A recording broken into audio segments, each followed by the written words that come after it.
नमस्कार, मैं श्रेया दुबे और आप देख रहे हैं आरएफ टाइम्स। आज हमारे स्टूडियो में एक बहुत ही स्पेशल चाइल्ड, एक बहुत ही स्पेशल गेस्ट मौजूद है। जैसे कि आपको पता है, मैं श्रेया हूँ और इस स्टूडियो में भी आज मेरे साथ मेरी गेस्ट श्रेया ही है। आज उनकी मम्मी भी यहाँ है। चलिए बात करते हैं सुषमा जी से कि श्रेया जैसे कि दर्शकों में बता दूं, एक स्पेशल चाइल्ड है। स्पेशल चाइल्ड इसलिए क्योंकि ये ना ही बोल सकती है ना ही सुन सकती है, लेकिन बिना बोले बिना सुने ये ऐसी कमाल की लड़की है जो काबिले तारीफ है। और ये क्यों है, आज इनकी मम्मी से हम जानेंगे। सुषमा जी, बहुत बहुत नमस्कार जो आप हमारे स्टूडियो में आज आए हैं। मेरा सवाल सबसे पहले ये रहेगा कि जो श्रेया है, जैसे कि आपको पता है कि ये बोल नहीं सकती, सुन नहीं सकती।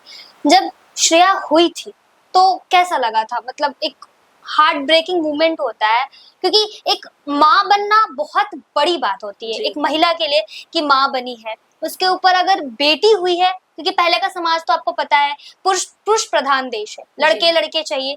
उस पे से बेटी हुई है, वो भी बेटी ना ही बोल सकती है ना ही सुन सकती है। तो कैसा माहौल था, कैसा फैमिली का प्रेशर था और कैसा रिएक्शन था? सबसे पहले तो यही सवाल रहेगा मेरा। श्रेया मेरी फर्स्ट चाइल्ड है, ये मेरी पहली बेबी है। इसके जन्म के समय बहुत सारी चीज़ें सामने आई थी। इसका जन्म कोई सामान्य जन्म नहीं था, क्योंकि हमें एक दिन पहले ही डॉक्टर ने बताया था कि आपको तुरंत एडमिट होना पड़ेगा और सी सेक्शन से इसका बर्थ होगा। बट जब हम एडमिट हुए तो उस समय डॉक्टर ने उस सिचुएशन को देखते हुए कहा था कि माँ और बच्चे में से किसी एक को ही बचाया जा सकता है। और फिर इसका सी सेक्शन से इसका बर्थ हुआ। इसकी स्किन जो थी ना, वो एकदम ऐसे थी, पूरे जुंगड़ी हुई जैसी थी। तो ये सब देखकर फैमिली में हम काफ़ी शॉक हो गए कि ऐसा बच्चा हमने अपनी लाइफ में कभी देखा नहीं था। और डॉक्टर ने इसे ना बूढ़ा बच्चा साबित किया था कि डॉक्टर भी शॉक थे कि वो अपनी लाइफ में ऐसा सिजेरियन फर्स्ट टाइम किए जिसमें बच्चे ऐसे थे। और इसका वेट भी बहुत कम था, ये अप्रॉक्स 2 केजी की थी जिस समय हुई थी। इसको आईसीयू में रखा गया था। 2 दिन के बाद बच्चा हमें मिला था। तो मतलब जब मैम आपको पता चला कि आपकी बेटी डिसेबल हुई है, ठीक है, उस टाइम ही पता चल गया था? नहीं। अच्छा, उस समय आपको इसकी शारीरिक जो स्थिति हाँ, थी उस पे फोकस उस किया। पे ज्यादा फोकस किया हाँ। था। तो रिएक्शन फैमिली का कैसा रहता है? उस समय जो इसकी शारीरिक स्थिति थी वो देख के तो हम लोग काफ़ी चिंतित थे कि ये कैसे हुआ, क्या हुआ? बट कोई नहीं, भगवान ने जब दिया है। और सबसे अच्छी बात ये हुई कि माँ और बच्चे दोनों सही सलामत बाहर आ गए, तो इसकी खुशी थी बहुत ज़्यादा।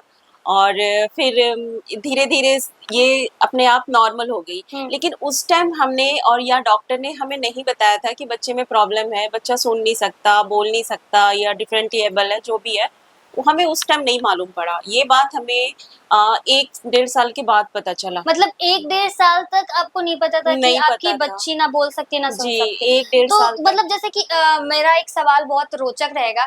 बच्चे जब रोते हैं तो उस समय तो जो आवाज़ें वगैरह आती है उससे तो कोई भी बता, जैसे छठी-वट्टी होता है या फिर पंडित-वंडित आता है, उनको तो पता चल जाता है ये सब बातें, जैसे कि हमारे हिंदू रीति-रिवाज में ये सब तो पता चल जाता है। तो उस मैम, समय नहीं पता चला था? नहीं पता चला। इसका रोना वगैरह सब कुछ नॉर्मल ही था, अच्छा। जैसे बच्चों का था। मैंने जैसे बताया, इसका जन्म जो हुआ था वो काफ़ी वीक थी, बहुत अच्छा। कमज़ोर थी। तो हमारा सारा फ़ोकस उस पे था।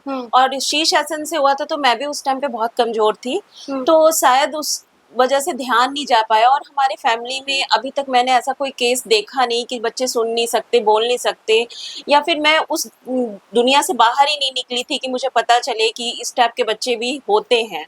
तो ये हमारे लिए फर्स्ट एक्सपीरियंस था कि ऐसे बच्चे हमारी लाइफ में आए। भगवान ने हमें इस सक्षम समझा होगा जो इसे हमारी झोली में डाला। बट मैं बहुत लकी हूँ जो श्रेया हमारी झोली में आई। अच्छा मैम, मेरा सवाल ये रहेगा, जैसे कि 1 डेढ़ साल के बाद आपको पता चला कि श्रेया डिसेबल है, बोल नहीं सकती, सुन नहीं सकती। उस समय आपका रिएक्शन क्या था? As a being a mother, like acceptable नहीं होता है, क्योंकि आपको पता ही है कि एक तो चलिए, आपको पहली बात ये है कि आपको जब ये पैदा हुई थी तब आपको नहीं पता चला था, क्योंकि अगर गाँव जवार का जो बात होता है, बच्चियों को ऐसे ही भी अनएक्सेप्ट करते हैं, मार देते हैं कि डिसेबल है, मार दो, ठीक है, क्या करेगा? क्योंकि गाँव समाज में उतना ना पैसे होते हैं, ना उतनी तरक्की होती है कि उसको पाल-पोस सके या डॉक्टर उसको उतना न्यूट्रिशन दे सके। तो जब आपको पता चला तो आपका रिएक्शन क्या था? आपके हस्बैंड का रिएक्शन क्या था? चलिए, माता-पिता एक टाइम को मान भी जाते हैं, बट जो फैमिली होते हैं, सास-ससुर होते हैं, इन-लॉज़ होते हैं, उनका क्या रिएक्शन था? पहले तो जब मैं झारखंड में थी, इसका बर्थ झारखंड में ही हुआ था, तो मैं वहाँ के लोकल डॉक्टर से ही दिखाई। तो वो कुछ टेस्ट लिखे थे कि इसका ये टेस्ट कराओ, सो इसमें कुछ प्रॉब्लम दिख रहा है। तो वहाँ पर छोटी मोटी टेस्ट हुई, तो वहाँ हमें उतनी सारी क्लियरिटी नहीं मिली। फिर उन्होंने कहा कि आप दिल्ली के एम्स हॉस्पिटल में जाओ, वहाँ पर इसका टेस्ट कराओ, फिर आपको पूरा क्लियर सब कुछ पता चल जाएगा कि बच्चे में क्या प्रॉब्लम है।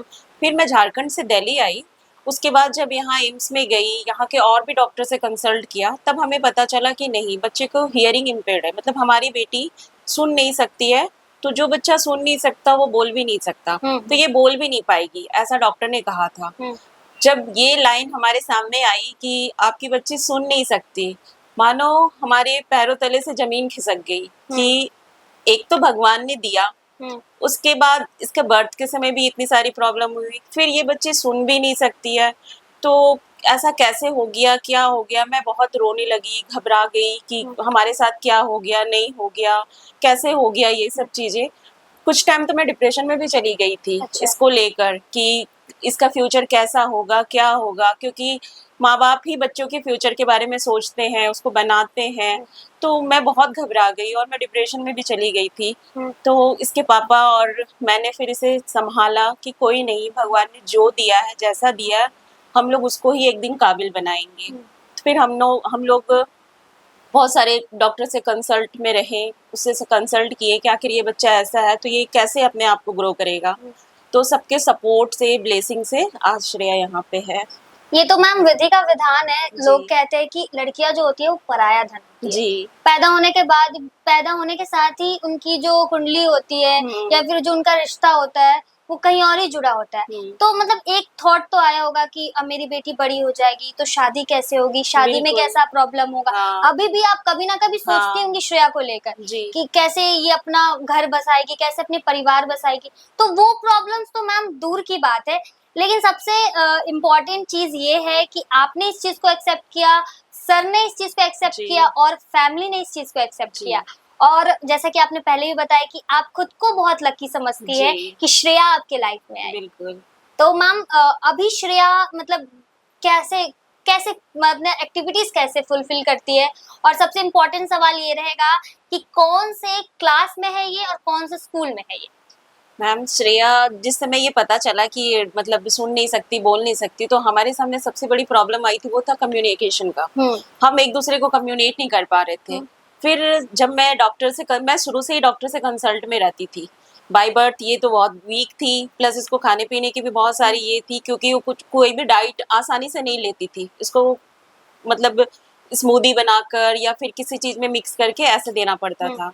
तो मैं कंसल्ट में थी, तो मैंने सर से कहा कि सर मैं इसके साथ कम्युनिकेट कैसे करूं। एज ए मदर मैं कुछ वर्ड्स तो समझ जाती थी, बट एक बच्चा होता है ना, खुलकर बात करता है अपने पेरेंट्स से, और मैं एज ए मदर भी इसे खुलकर बात नहीं कर पा रही थी, क्योंकि इसको तो साउंड ही नहीं जा रही है, तो ये कैसे पता चलेगा इसको कि मम्मा क्या बोल रही है, कैसे बोल रही है। तो लैंग्वेज की सबसे बड़ी प्रॉब्लम हमारे सामने आई, जो सॉल्व हुई साइन लैंग्वेज से। मैंने भी साइन लैंग्वेज सीखा, फिर श्रेया को भी साइन लैंग्वेज सिखाया। तो साइन लैंग्वेज से एक कम्युनिकेट करने का एक माध्यम बना, तो उससे कम्युनिकेशन हो गई। और इसीलिए श्रेया अभी अमर ज्योति से अपना स्कूल कंप्लीट करके एम्बिशियन ग्रेटर नोएडा में अपनी स्टडी कंप्लीट कर रही है। मैम होता है ना कि हम जब बच्ची का एक माइंडसेट होता है बच्चों की, बाहर खेलने गई, अब वो देखता है कि और बच्चे खेल रहे, कूद रहे, चिल्ला रहे, इसे समझ में तो आता होगा थोड़ा बहुत कि ये क्या बोल रहे हैं। तो ये खुद को एक होता है ना, अब देखिए अगर आप कपड़े भी अच्छे ना पहने तो खुद बच्चों को लगता है यार मेरा अगल बगल वाला इतना अच्छा पहना हुआ है, मेरे कपड़े अच्छे नहीं है। ये तो बोलने और सुनने की बात है। तो कभी श्रेया ने आपको साइन लैंग्वेज में ऐसा कंप्लेन किया, ऐसा मतलब खुल के ऐसी फीलिंग्स बताइए कि मुझे आज ऐसा एक्सपीरियंस हुआ? हाँ, ये छोटी छोटी चीजें इसके स्कूल टाइम से ही स्टार्ट हो गई थी कि वो बच्चे ऐसे पहन कर आते हैं, ऐसे करते हैं, मुझे भी ऐसा चाहिए, वो चाहिए। तो बच्चों का नेचुरल कह लीजिए, नेचुरल स्वभाव होता है, तो वो होता था। लेकिन मैं इसमें एक बात ये कहना चाहूंगी कि जो समाज का रिएक्शन होता है, गली के बच्चों का जो था, वो इसको खास अच्छा नहीं था।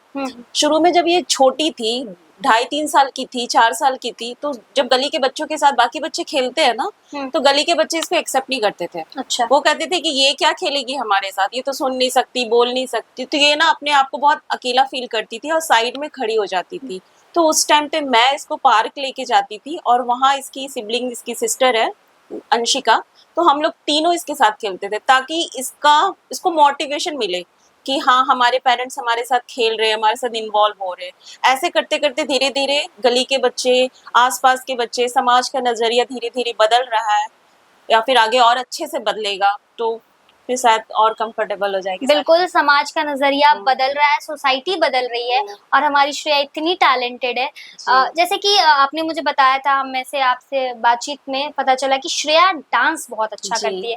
तो सबसे इम्पोर्टेंट सवाल ये रहेगा कि बिना सुने, बिना बोले, म्यूजिक बिना सुने ये रिदम कैसे पकड़ लेती है, बीट्स कैसे पकड़ लेती है? ये तो भगवान का पूरा आशीर्वाद है इसके ऊपर।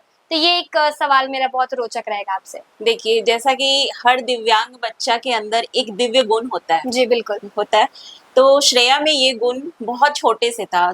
ऐसे ना श्रेया का हर चीज डिले चला है, इसका बैठना, चलना, बोलना सब कुछ धीरे मतलब डिले चला है। तो श्रेया जब सही से चलना भी नहीं सीखी थी ना, तो मैंने इसे वॉकर ला के दिया था। कि जैसे नॉर्मली बच्चों को देते हैं कि उसे इजी चल सके, तो मैंने भी लाके दिया था। तो श्रेया के जो पैर थे वो वॉकर पे ही थिरकते थे। वो उस पे ही डांस करती थी। तो हमें लगा कि ये डांस कर सकती है और अच्छा डांस करती है।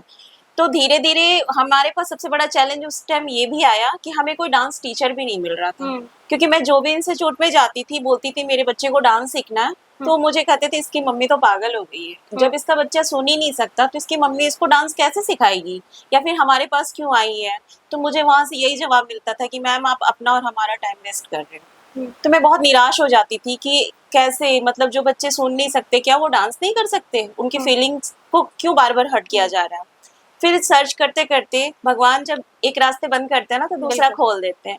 फिर हमें डांस गुरु भी मिले और श्रेया उनसे डांस भी सीखी है और आज वो कर भी रही है। और ये डांस म्यूजिक के बीट्स को फील करती है, उसको काउंटिंग के थ्रू समझती है, उसके बाद ये डांस करती है। ये प्रोसेस में कितना टाइम लगता है? मैम काफी टाइम लगता है। नॉर्मली बच्चे एक दो बार म्यूजिक सुन के उनके माइंड में सेट हो जाता है, बट इसको बार बार प्रैक्टिस 40-50 बार प्रैक्टिस करवानी पड़ती है, तब जाकर ये डांस उसके माइंड में सेट होता है। उसके बाद फिर ये आगे बढ़ती है। मतलब अगर बात ऐसे तो दर्शकों को बता दो, स्पेशल चाइल्ड जो होते हैं उनको काफी समय लग जाता है, महीने महीने भी लगता है, लेकिन श्रेया काफी स्पेशल है और गॉड गिफ्टेड है जैसे मैम ने बताया। तो ये मतलब एक प्रयास करते करते, प्रैक्टिस करते करते ये बीट्स पकड़ के अपना काम कर लेती है। तो मैम ये अवार्ड कितने अवार्ड विनिंग काम भी करती है, तो ऑब्वियस सी बात है समाज सेवा के लिए और समाज के लिए इसे अवार्ड भी मिले होंगे। तो एक बार वो भी दर्शकों को बताएं कि हमारी श्रेया ने कितनी ट्रॉफीज जीती है। मैम ट्रॉफी तो बहुत सारी है। मेरे घर पे एक कॉर्नर बना हुआ है जिसमें मैंने बहुत सारी ट्रॉफीज को रखी हुई है। राजधानी गौरव ट्रॉफी हो गई, फिर इसने पार्लियामेंट हाउस में भी ये किया है। प्रोग्राम किया था जहाँ पर माननीय प्रधानमंत्री जी चीफ गेस्ट बनकर आए थे, ये उनके सामने प्रोग्राम की है। राष्ट्रपति भवन में की है। और जैसा कि मुझे याद आ रहा है 2019 में इसने प्राइड ऑफ यूपी का खिताब जीता था। जी, वो उस टाइम कोविड का टाइम था, तो हमने ऑनलाइन वीडियो भेजी थी, तो उसमें इसने प्राइड ऑफ यूपी का खिताब जीता था। तो मैम मेरा सवाल रहेगा कि श्रेया का आगे का फ्यूचर गोल क्या है? आगे फ्यूचर में श्रेया क्या लेकर पढ़ना चाहती है और क्या बनना चाहती है? जैसे इसकी हॉबीज तो है डांसिंग, तो ये क्या डांस को ही आगे फॉलो करेगी या फिर कुछ और क्रिएटिवनेस को अपनाएगी? मैम आगे का वैसा कुछ खास हमें पता तो नहीं है, लेकिन हाँ इसकी हॉबी, इसका जुनून, इसका पैशन सब कुछ डांस है। ये चाहती भी है कि ये डांस में बहुत कुछ आगे जाके करे। और इसका यूट्यूब चैनल भी है जिसका नाम है श्रेयांशु का क्रिएशन। उसमें साइन लैंग्वेज की भी बहुत सारी वीडियो है, मैंने अल्फाबेट से स्टार्ट की है, मोरल स्टोरीज है और इसके डांस की वीडियो है। और इसे डांस करना ही बहुत पसंद है, ये बहुत डांस करती है। तो मैं अपने दर्शकों को बता दूं कि श्रेया का एक यूट्यूब चैनल है, क्या नाम बताया मैम? श्रेयांशु का क्रिएशन। श्रेयांशु का क्रिएशन, जिसमें श्रेया डांस भी करती है, स्टोरीज भी वाइब्रेट करती है, स्टोरीज भी बताती है और काफी इंटरेस्टिंग एक्टिविटीज उन बच्चों के लिए इस चैनल पे आपको मिलेगा जो ना ही बोल सकते, ना ही सुन सकते, जो स्पेशल चाइल्ड है। तो आप एक बार इस YouTube चैनल को जरूर विजिट करें। तो मेरा सवाल अब श्रेया से रहेगा, ठीक है? आप मुझे साइन लैंग्वेज में बताइएगा जो मैं बोल रही हूँ, ठीक है? रेडी? हाँ, तो आप मुझे बताइए कि आप पहले दर्शकों को बताइए कि आपको यहाँ पर कैसा लग रहा है? आपको यहाँ पर कैसा लग रहा है? इसको बहुत खुशी हो रही है, बहुत खुशी हो रही है, बहुत अच्छा लग रहा है।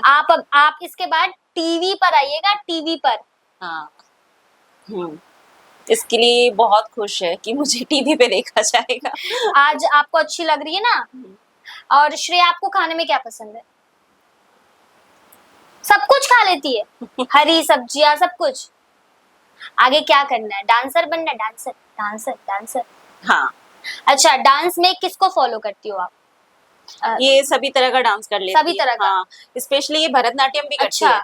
भरतनाट्यम। हाँ, इसकी यूट्यूब चैनल पे भरतनाट्यम के बहुत सारे डांस वीडियोस हमने डाले हैं। ये भरतनाट्यम भी सीखी है, बॉलीवुड भी कर लेती है, टेम्पररी भी कर तो लेती है। कोई प्रोग्राम वगैरह में ये डांस वगैरह करने हाँ के लिए की जाती है, है? हाँ, अच्छा। एक ग्रुप से जुड़ी हुई है। हाँ हाँ। तो उसके थ्रू भी बहुत सारे स्टेट्स में भी इसने प्रोग्राम किया है, ग्रुप प्रोग्राम किया है। जी। तो ये अलग अलग जगह पे विजिट भी करती है, जाती भी है डांस के लिए। अच्छा, जी। तो आप देख रहे हैं कि आज हमारे स्टूडियो में श्रेया है, एक स्पेशल चाइल्ड है, और ना ही ये बोल सकती है, ना ही ये सुन सकती है, लेकिन इसका पैशन है डांसर बनना, और ये बहुत ही बेमिसाल डांसर बनेगी।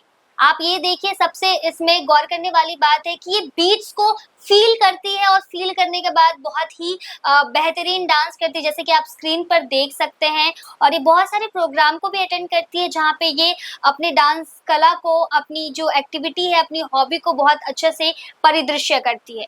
आपको बता दें कि श्रेया जो है वो स्पेशल चाइल्ड है, और उसके बावजूद ये इतनी कड़ी मेहनत कर रही है। और आज के लोग जो होते हैं, जिनको भगवान ने सब कुछ दिया है, 2 पैर दिए हैं, कान दिए हैं, बोल भी सकते हैं, लेकिन वो मजबूर होते हैं और कोई ना कोई बहाने बना के हर चीज को टालते रहते हैं। श्रेया एक बहुत बड़ी एग्जाम्पल है। श्रेया को आप सुनिए, समझिए, और इसके यूट्यूब चैनल को भी फॉलो करिए। और सबसे अहम बात ये होगा कि जो एक्सपेक्टेशंस है, इसको आप अपने अंदर लेकर आइए, क्योंकि जो बच्चे हैं, स्पेशल चाइल्ड है, वो अलग नहीं है। अगर ईश्वर ने उनको बनाया है, आपके बीच में रखा है, तो आप उनका माध्यम बनिए, मीडिएटर बनिए, हंसी उनका मत बनाइए, मजाक मत बनाइए। तो जो बच्चे होते हैं, जो स्पेशल चाइल्ड होते हैं, श्रेया जैसे जो बच्चे होते हैं, वो उनकी फीलिंग्स को समझने की कोशिश कीजिए, उनके साथ रहने की कोशिश कीजिए। और मैं बता रही हूँ, बहुत बड़ा मजा आएगा, क्योंकि मैंने जो श्रेया के साथ ये जो भी इंटरव्यू में टाइम स्पेंड किया है, वो काबिले तारीफ है, और मुझे तो बहुत अच्छा लगा। मैम से भी बात करके बहुत अच्छा लगा, और श्रेया आपसे बात करके मुझे बहुत अच्छा लगा। Thank you. आपको कैसा लगा? आपको बातें करके मुझसे मुझसे मुझसे बहुत खुशी हुई। बहुत। हाँ। श्रेया को भी बहुत अच्छा लगा। मैम, आप क्या कहेंगे उन बच्चों के लिए, उन पेरेंट्स के लिए जो इस चीज को एक्सेप्ट नहीं कर पाते, जिनको करना चाहिए एक्सेप्ट? तो बिल्कुल। व्यूअर्स को क्या कहेंगे आप? खासकर मैं इस तरह के बच्चे के बारे में कहना चाहूँगी कि जो बच्चे सुन नहीं सकते, बोल नहीं सकते, उनके अंदर भी एक अद्भुत दुनिया होती है। वो अपनी मुस्कुराहटों से, अपनी छोटी-छोटी हरकतों से लोगों के दिलों को छू जाती है। और मेरी शुभकामनाएँ उन बच्चों के साथ है, और वो बच्चे कभी खुद को किसी से कम ना समझें, क्योंकि खामोशी एक ऐसी ताकत है जो दुनिया बदल सकती है।